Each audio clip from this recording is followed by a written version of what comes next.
तो दोस्तों ये बुक में लिखा है यहाँ पर इंट्राडे स्विंग ट्रेडिंग स्ट्रेटजीज, जो कि अगर आप फॉलो करेंगे तो शायद आप जो ये सोच रहे हैं कि इंट्राडे स्ट्रेटजीज नहीं होती है, या फिर इंट्राडे में जब भी आप स्टॉक्स लेते हैं तो लॉस होता है, या फिर टाइमिंग ख़राब होती है, या फिर स्टॉक कहाँ से चूज़ करूँ जिससे कि मुझे एक अच्छा रिटर्न दिखे, ये पूरा का पूरा मैंने यहाँ पर बताया हुआ है। तो आप देखोगे तभी आपको ये पता चलेगा कि आप क्या गलती करते थे। ज़्यादातर ट्रेडर यही गलती करते हैं इंट्राडे ट्रेडिंग में।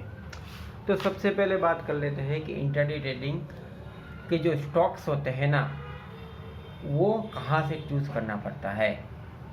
इंट्राडे स्टॉक्स जो होता है ना, वो आपको हर स्टॉक्स के ऊपर इंट्राडे ट्रेडिंग अगर करोगे तो उसमें आपको नहीं मिलने वाला रिटर्न, क्योंकि मार्केट में बहुत सारे ऐसे स्टॉक्स होते हैं वो जो डे बाय डे कुछ इतना परफॉर्मेंस ही नहीं प्रोवाइड करते हैं, और उसमें वॉल्यूम्स भी नहीं होता है। वॉल्यूम्स जो होता है वही स्टॉक्स को डिमांड के ऊपर लेके जाता है, और वही यहाँ पर अच्छी खासी सप्लाई देता है, जिसके कारण इसमें 2% से लेके 10% से 20% तक का भी यहाँ पर रैली देखने को मिलती है। तो सबसे पहले तो हमें ऐसे स्टॉक्स चूज़ करने चाहिए जिसमें एक अच्छा वॉल्यूम हो, और वॉल्यूम जो होता है वो हमेशा जो टॉप गेनर और 52 वीक्स हाई स्टॉक्स होते हैं उसके अंदर देखने को शायद मिलता है। अब यहाँ पर स्टॉक सिलेक्शन आपको पता चल गया, वॉल्यूम पता चल गया, और टॉप गेनर के अंदर भी पता चल गया। लेकिन होता ये है कि हम गलत टाइम के ऊपर लेते हैं। सुबह क्या 9:15 के ऊपर आते ही यहाँ पर एंट्री मार देते हैं, और देखा है कि भाई अगर 5% से 10% अगर गैप अप ओपनिंग हुआ है स्टॉक्स, तो समझ लीजिए कि वो स्टॉक उस दिन नहीं चलने वाला है, या तो फिर उसमें कुछ मोमेंटम आएगा भी तो वो साइडवेज के साइड चला जाएगा, यानी कि हम फंसे और ट्रैप में चले जाएंगे। यही ज़्यादातर मेरे साथ भी होता है, और बहुत सारे ट्रेडर के साथ भी होता होगा, या तुम्हारे साथ भी होता होगा।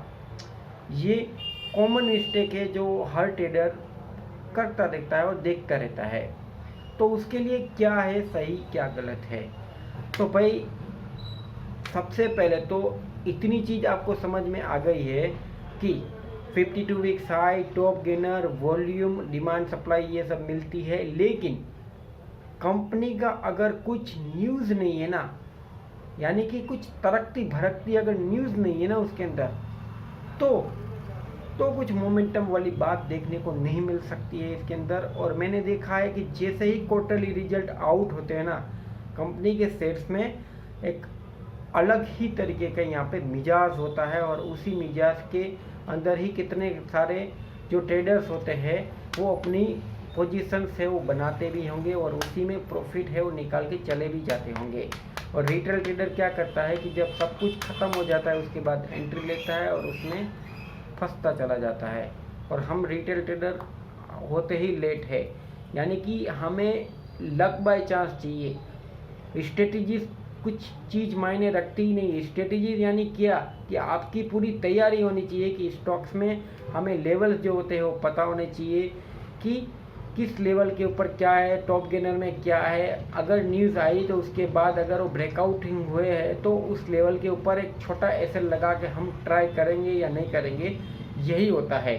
और ज़्यादातर जो टाइमिंग्स होता है ना, उसके लिए मोस्ट ऑफ सुबह का 15 से 20-25 मिनट अगर हम उसको अवॉइड करते हैं ना, उसके बाद की जो रैली अगर हम एक्सपेक्ट करते हैं ना, तो स्टॉक्स की जो चाल होती है ना वो हमेशा या तो न्यूज़ बेस होगी, या तो फिर ब्रेकआउट स्टॉक्स की चाल जो होती है जो सीधी तरीके से वो चलना चालू करेगा। आपको जो ट्रेड करना चाहता है ना वो सुबह 9:15 से लेके 9:45 के बीच में कर लेगा। उसके बाद जो रैली होगी वो हम यहाँ पर कंटिन्यूसली अच्छी एक्सपेक्टेशन देखने को मिल सकता है।